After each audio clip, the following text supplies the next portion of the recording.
title at Thanksgiving dinner. I exposed my and wife's the whole affair. family Took the my scent side. of roasted turkey, Spiced and sweet cinnamon potatoes, wrapping filled the everything house. in a deceptive My warmth. wife Lauren floated between the kitchen and dining smile room on her practice. face, playing the perfect Our home hostess. modern, With but somber soft lighting and elegant Thanksgiving felt like the decorations. setting of a Hallmark For years I movie. believed we were happy. We had built this life This together. house, our traditions, our holiday memories. Lauren and I had been married for And 8 while years. we had our UPS, I never and suspected deeper anything. than the occasional argument, But something had changed. It started small whispers when on she the phone. thought I was asleep. Late nights at work that never used the way she to distanced exist herself while still from me. putting on a show for everyone At first, else. I told myself I was But being doubt has a paranoid. way of gnawing at Until your you mind. can't ignore it That anymore. doubt turned into certainty when a I week found ago. the messages. Explicit, undeniable messages. Photos, plans to be together. a name Jason. And then just 2 days ago, I saw them together.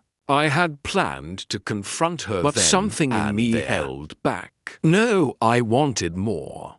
I wanted justice not just for me, but for every deception, every time And she told told me me in she the loved eyes. me. I wanted to watch her world collapse. And what better way to do it than here tonight? In front of the people who mattered most to her. Dinner started as it always Filled did, with laughter. toasts and the nostalgic Hummer family chatter. My in-laws, parents, Lawrence, and younger sister sat at one happily end sipping of the their table. wine.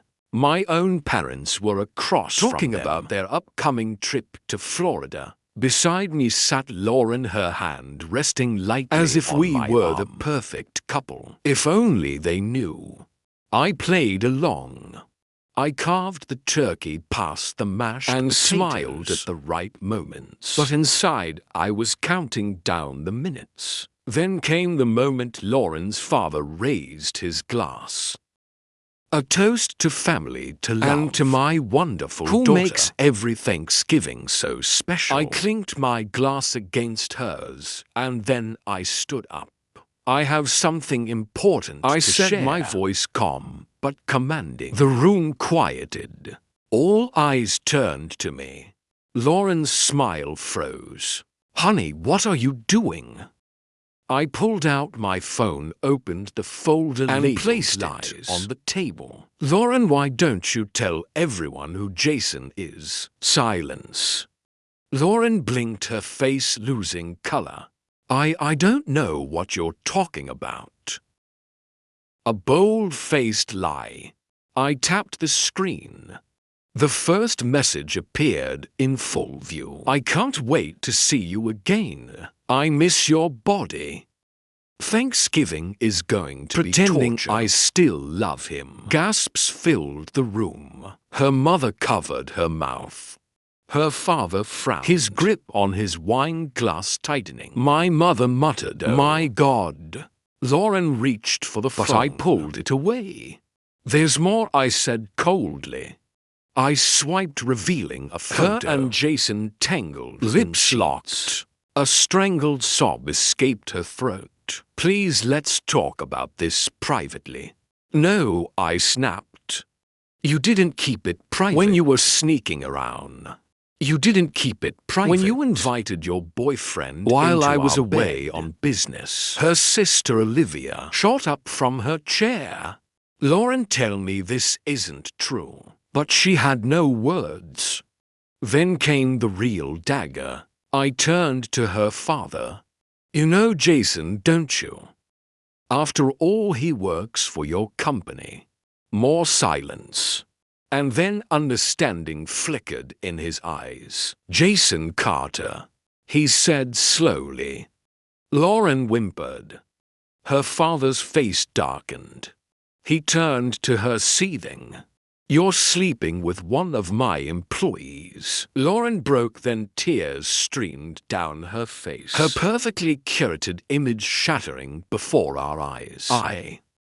I made a mistake," she whispered, her voice barely audible. I laughed, cold and bitter. "A mistake? No, Lauren. A mistake is forgetting an anniversary. A mistake is burning the turkey. What you did was calculated. Repeated. Planned. Her mother shook her head in disappointment. I can't believe this. Her father slammed his glass making down, everyone jump. You humiliated this man. You humiliated us. And then, as if fate had perfect my timing, phone buzzed. A new message from Jason. I'm outside. Come out so we can settle this like men. I smirked. Perfect timing. I walked outside knowing the entire family would follow. Sure enough, Jason stood by his arms car, crossed, trying to look intimidating. Or the man himself, I said, approaching. Jason scoffed. You need to let this go. Lauren's with me now. I tilted my head. Oh. That's interesting. Because Lauren just begged me not to do this. I held up my phone showing her texts from minutes ago. Jason's smirk faltered. She what? And that's when I struck. Not with fists, no. That would be too easy.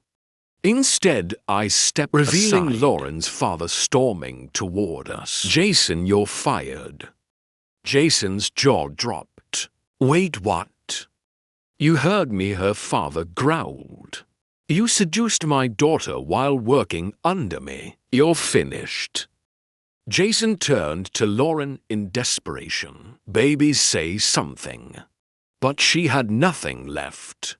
She stood there broken, abandoned by both men she had tried to play. I stepped forward, my voice quiet but firm. You both deserve this. Enjoy the ruins of your choices. Then, without another word, I walked back inside, surrounded by the people who had taken my side. By the time dinner ended, Lauren was gone. Her bags packed, her reputation in shambles. Her own family refused to defend her. As I sipped the last of my wine, Lauren's sister leaned over. You handled that like a king, she said, smirking. I simply smiled. Revenge had never tasted sweeter. Some betrayals don't build us into something stronger. Like if you think justice was served. Subscribe for more gripping stories of betrayal and revenge.